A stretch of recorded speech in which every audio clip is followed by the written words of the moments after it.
മുണ്ടൂർ തൂത സംസ്ഥാന പാതയിൽ മേലെ പുഞ്ചപ്പാടത്ത് അംഗൻവാടിക്ക് സമീപം അപകട വളവുകൾ വാഹനയാത്രക്കാർക്ക് ഭീഷണിയാകുന്നു. റോഡ് നിർമ്മാണത്തിലെ അശാസ്ത്രീയതയാണ് അപകടങ്ങൾക്ക് കാരണമെന്ന് ആക്ഷേപമുണ്ട്. മുണ്ടൂർ തൂത സംസ്ഥാന പാതയിൽ പുഞ്ചപ്പാടം അംഗൻവാടിക്ക് സമീപം കാറും പിക്കപ്പും തമ്മിൽ ഇടിച്ച് കഴിഞ്ഞ ദിവസം അപകടമുണ്ടായിരുന്നു. ഇതിനു മുന്നേയും ഇതുപോലെ നിരവധി അപകടങ്ങൾ ഇവിടെ ഉണ്ടായിട്ടുണ്ട്. റോഡിൻ്റെ നിർമ്മാണ രീതിയിലുള്ള മാനദണ്ഡങ്ങൾ കൃത്യമായി പാലിക്കാത്തതിനാലാണ് അപകടങ്ങൾ പെരുകുന്നതെന്ന് പൂക്കോട്ടുകാവ് കോൺഗ്രസ് മണ്ഡലം പ്രസിഡന്റ് ഡോക്ടർ ജയകുമാർ പറഞ്ഞു.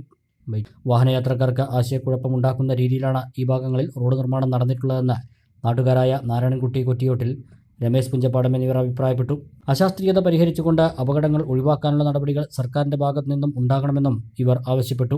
മുണ്ടൂർ തൂത റോഡിന്റെ പല ഭാഗങ്ങളിലും ആക്സിഡന്റ് ഒരു നിത്യ സംഭവമായി മാറിക്കൊണ്ടിരിക്കുകയാണ്. ഇപ്പം ഇന്നലെ കൂടിയൊരു വണ്ടി ആക്സിഡൻ്റായി. ഇതിൻ്റെ ഒരു കാരണം ഞങ്ങൾക്ക് മനസ്സിലാക്കാൻ കഴിഞ്ഞത് ഈ റോഡിന്റെ നിർമ്മാണ രീതിയിലുള്ള മാനദണ്ഡങ്ങൾ കൃത്യമായി പാലിക്കാതെ ഈ പ്രവൃത്തി നടത്തുന്നത് കൊണ്ടാണ്.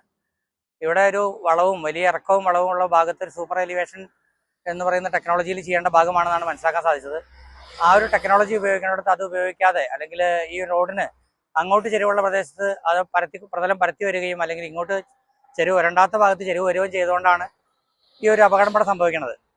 ഇതേപോലെ തന്നെയാണ് തിരുവാഴിയോട് ഭാഗത്ത് വളരെ മോശമായ രീതിയിലുള്ളൊരു ഡൈവേർഷനാണ് കൊടുത്തിട്ടുള്ളത്. മണ്ണാർക്കാട് റോഡിലേക്കും ചെർപ്പളശ്ശേരിയിലേക്കും തിരിയുന്ന ഭാഗത്ത് ഒരാൾക്കും മനസ്സിലാക്കാൻ പറ്റില്ല ഏത് വഴിക്കാണ് തിരിക്കേണ്ടത് വരേണ്ടതെന്നുള്ളത്. പുതിയൊരു രീതിയിലാണ് അവർ ചെയ്തിട്ടുള്ളത്. ആ രീതിക്ക് അനുസരിച്ചിട്ടുള്ള ഒരു നിർദ്ദേശം കൊടുക്കാനുള്ള ബോർഡുകളോ മറ്റു കാര്യങ്ങളോ ഒന്നും അവിടെ വെച്ചിട്ടുമില്ല. അതിനുള്ള സ്ഥല സൗകര്യവുമില്ല. ഈ ഒരു അവസ്ഥയിലേക്ക് ജനങ്ങളെ ബുദ്ധിമുട്ടിക്കുന്ന രീതിയിൽ നിന്ന് ഇതിൻ്റെ അശാസ്ത്രീയത പരിഹരിച്ചുകൊണ്ട് ഈ അപകടങ്ങൾ ഒഴിവാക്കുന്നതിന് വേണ്ട നടപടികൾ സർക്കാരിൻ്റെ ഭാഗത്തുനിന്നും ഇതിൻ്റെ കരാറുകാരുടെ ഭാഗത്തുനിന്നും എല്ലാവരുടെ ഭാഗത്തുനിന്നും ഉടൻ ഉണ്ടാവണമെന്നും